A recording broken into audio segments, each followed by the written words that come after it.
Okay class, तो आज हम लोग शुरू कर रहे हैं क्लास 7 मैथ्स में एक नया topic which is like and unlike terms, और इस पे बेस्ड क्वेश्चंस हैं हम लोग। इसके बाद एक्सरसाइज 12.1 हम स्टार्ट करेंगे। सो topic is like and unlike terms. अब आपको ये सुना सुना लग रहा होगा, एग्जैक्टली आपको याद आ रहा होगा इससे कि लाइक और अनलाइक फ्रैक्शंस भी आपने पढ़े थे, like and unlike rational numbers भी आपने पढ़े थे। तो उसी से रिलेटेड ये बिल्कुल उसी की तरह है, एक तरीके से समझ सकते हो।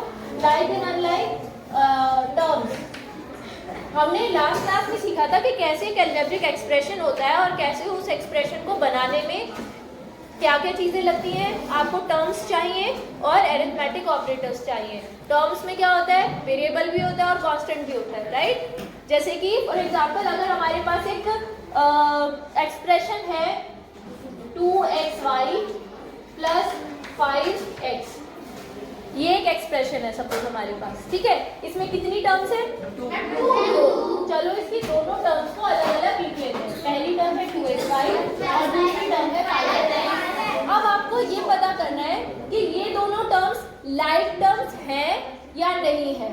तो इसका तरीका क्या होता है मैं आपको बताती हूँ। लाइक, जैसे हमने लाइक फ्रैक्शन में हमने पढ़ा था कि जिनके डिनोमिनेटर सेम होते हैं उन फ्रैक्शंस को हम कहते हैं वो लाइक फ्रैक्शंस हैं, उन्हें आसान हो जाता था उन्हें ऐड करना।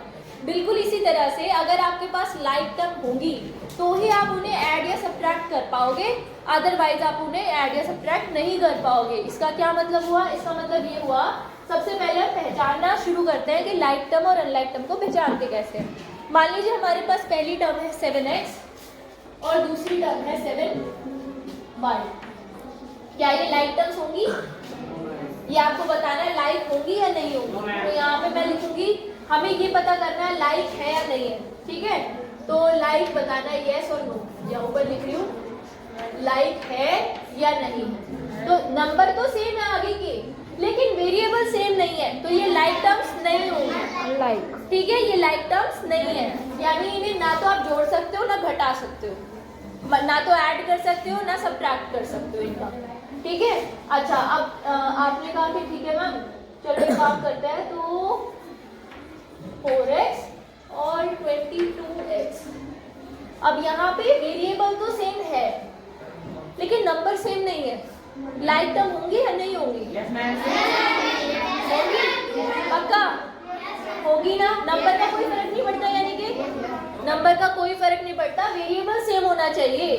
तो ये लाइक टर्म्स है। क्लियर है? ठीक है, आ रहा है ना समझ में?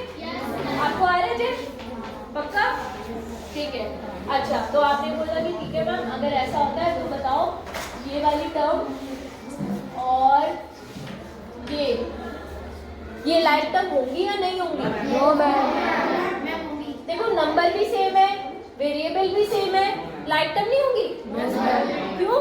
स्क्वायर है। अच्छा, इसके ऊपर स्क्वायर लगा हुआ है और इसके ऊपर पावर 1 है, इसकी पावर 1 है, इसकी पावर 2 है, इसीलिए ऐसा है क्या? पक्का ये लाइक टर्म नहीं होंगी? नहीं होंगी। यानी वेरिएबल सेम होने से कुछ नहीं होता, उसकी पावर भी सेम होनी चाहिए लाइक टर्म होने के लिए। समझ में आया? और आगे वाले नंबर का तो कोई फर्क पड़ता ही नहीं है लाइक और अनलाइक में। क्लियर है ना? बोलो, समझ में आ गया? अच्छा, अगर मान लो ये सपोज ये होगा ऐसे, और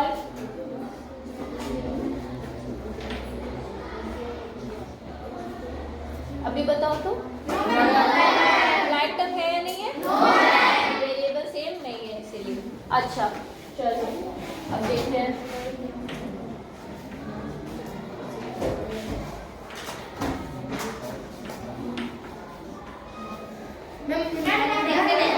ये लाइक टर्म होंगे या नहीं होंगे? यस वाले कितने बच्चे हैं? हाथ उठाइए। नो वाले?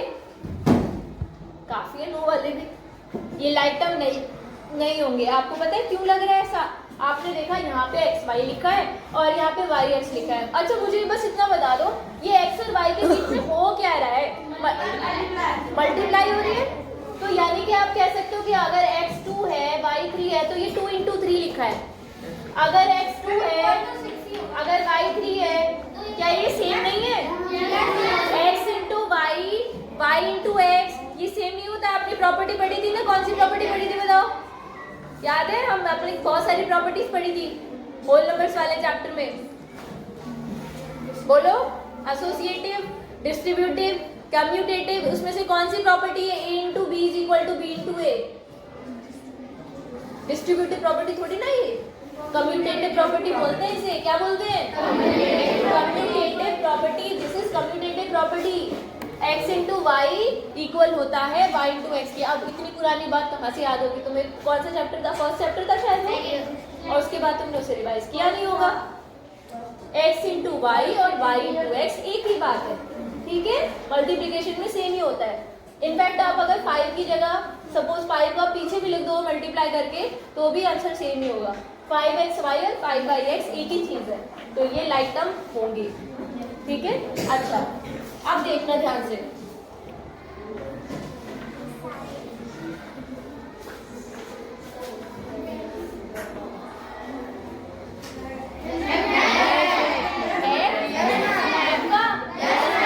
पक्का ध्यान से देखो, नंबर सेम है, ठीक है? वेरिएबल भी यहाँ भी x है, यहाँ भी x है, यहाँ भी y है, यहाँ भी y है। पावर भी सेम है, पावर भी सेम है। यहाँ पे x की पावर 2 है, यहाँ पे x की पावर 2 है, x की पावर कितनी है? 1। यहाँ पे y की पावर कितनी है? 1। और यहाँ पर सेम है क्या? आ गए ना धोखा? कैसी टर्म होगी? अनलाइक। लाइक नहीं होगी, कैसी होगी? अनलाइक, ठीक है? तो ये है अनलाइक टर्म, तो इसके आगे क्रॉस लगाएंगे। अब ध्यान से पहचानना इसीलिए।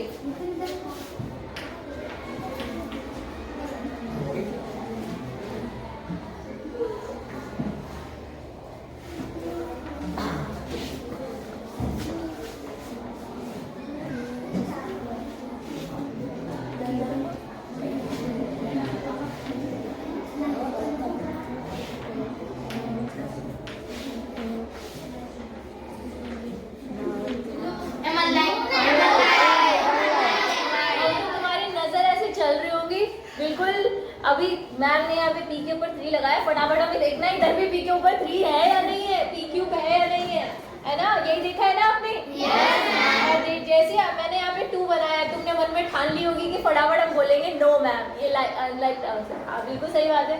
अगर मान लो यहाँ पे क्यू के ऊपर 2 होता तो लाइक ही होती, क्योंकि पूरे दोनों वेरिएबल सेम होने चाहिए, दोनों वेरिएबल के ऊपर पावर सेम होनी चाहिए, किसी एक के ऊपर सेम होने से काम नहीं चलेगा। आगे समझ में? तो ये अभी भी अनलाइक टर्म्स हैं। लाइक टर्म्स किस किस केस में होती है पता चल गया? Yes, ma'am. चलो अब एक्सरसाइज शुरू करें। Yes, ma'am.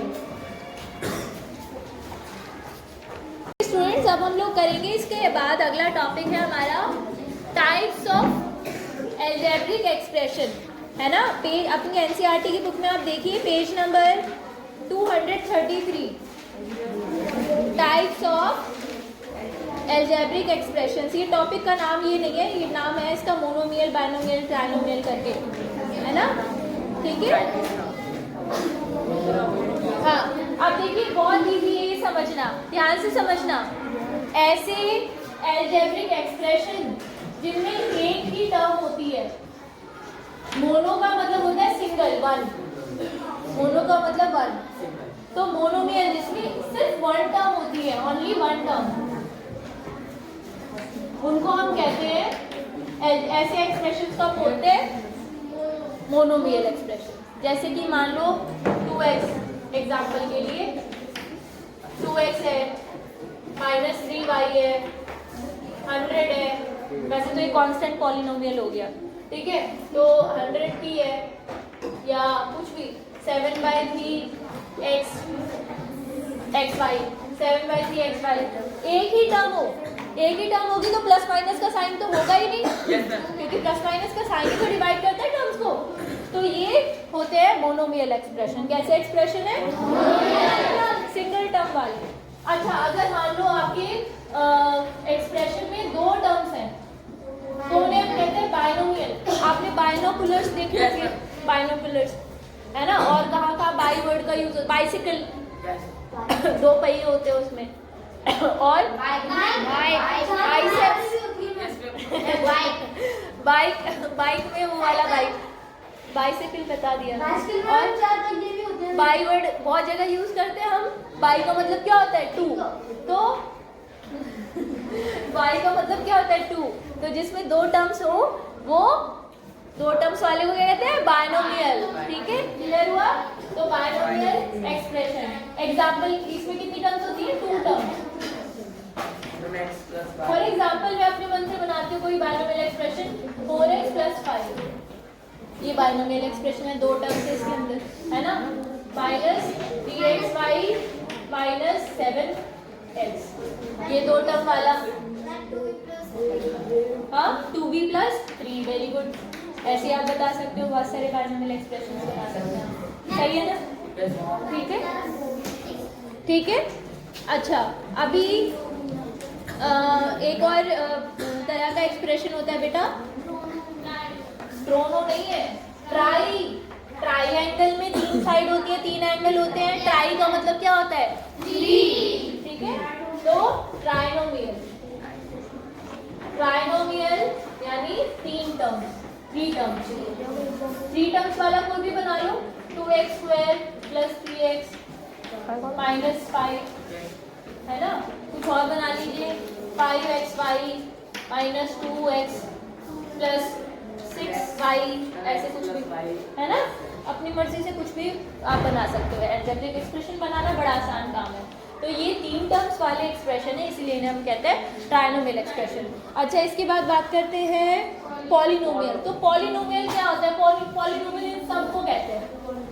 पॉली मतलब मैनी होता है, एक या एक से ज्यादा टर्म्स वाले एक्सप्रेशन को हम कहते हैं पॉलिनोमियल। इन जनरल हम इनको अलग अलग नाम ना दे करके हम इसको इन जनरल कहते हैं पॉलिनोमियल। पॉलिनोमियल का मतलब एल्जेब्रिक एक्सप्रेशन। समझ आ गया? ठीक है। तो मोनोमियल भी पॉलिनोमियल होता है। अगर ये लिखा है ये भी पॉलिनोमियल है, ये भी पॉलिनोमियल है, ये भी पॉलिनोमियल है, सब पॉलिनोमियल है। ठीक है, क्या बोलेंगे हम इनको? पॉलिनोमियल। ये एक ही वर्ड है, पॉलिनोमियल। बोल के बोलो,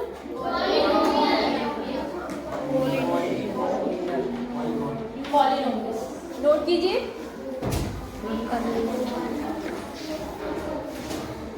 अब हम एक्सरसाइज शुरू कर रहे हैं। एक्सरसाइज 12.1 का second question, identify the terms and their factors. आपको याद होगा पिछली क्लास में हमने टर्म्स और फैक्टर्स सीखे थे, है ना?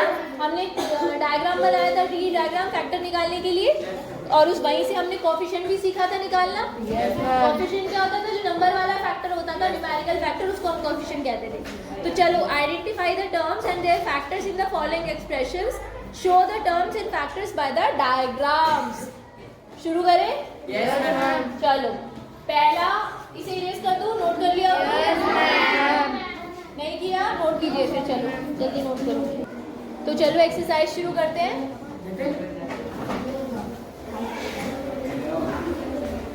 एक्सरसाइज में सबसे पहले आपको दे रखा है क्वेश्चन नंबर 2, हम करेंगे identify the terms and their factors in the following expression. Terms बतानी है और उनके फैक्टर्स बताने। आइडेंटिफाई का मतलब होता है पहचानना। ठीक है, तो exercise 12.1 question number 2, first part है इसका। एक्सप्रेशन क्या दिया हुआ है? x - 3। मोनोमियल किस होगा? दो टर्म्स है तो बाइनोमियल ही होगा। ठीक है, वो नहीं पहचानना हमें टर्म्स बताने कौन कौन सी टर्म्स है। तो ये एक्सप्रेशन है, तो टर्म्स कौन कौन सी होगी इसमें? x और 3। अब इनके फैक्टर्स भी बताने हैं। इसका फैक्टर क्या होगा? x ही होगा, है ना? और इसका ये तो बहुत आसान था। ठीक है, ट्री डायग्राम से। अच्छा, अगला करें। 1 + x + x²। रेडी? कितनी टर्म्स है? 3। चलो अलग अलग दिखा देते हैं टर्म्स। 1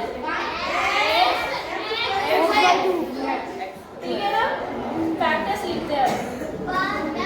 इसको तो लिखने की जरूरत नहीं है, नंबर है।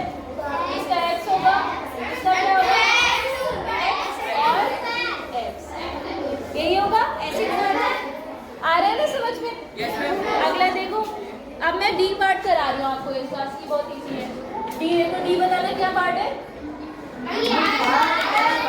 बिल्कुल बोलो। 5x y स्क्वायर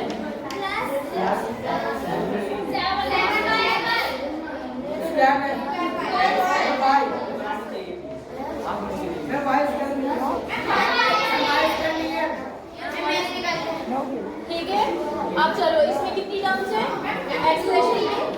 कौन कौन सी? 5x और 7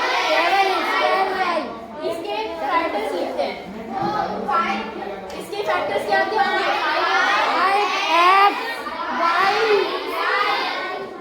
सही है? यस ऊपर लिखा जाएगा। अच्छा, इसके फैक्टर्स? शाबाश, नोट करो।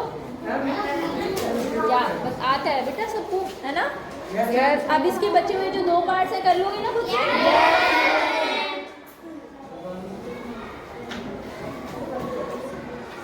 सेकंड पार्ट है इसका, ये फर्स्ट पार्ट था क्वेश्चन नंबर 2 का।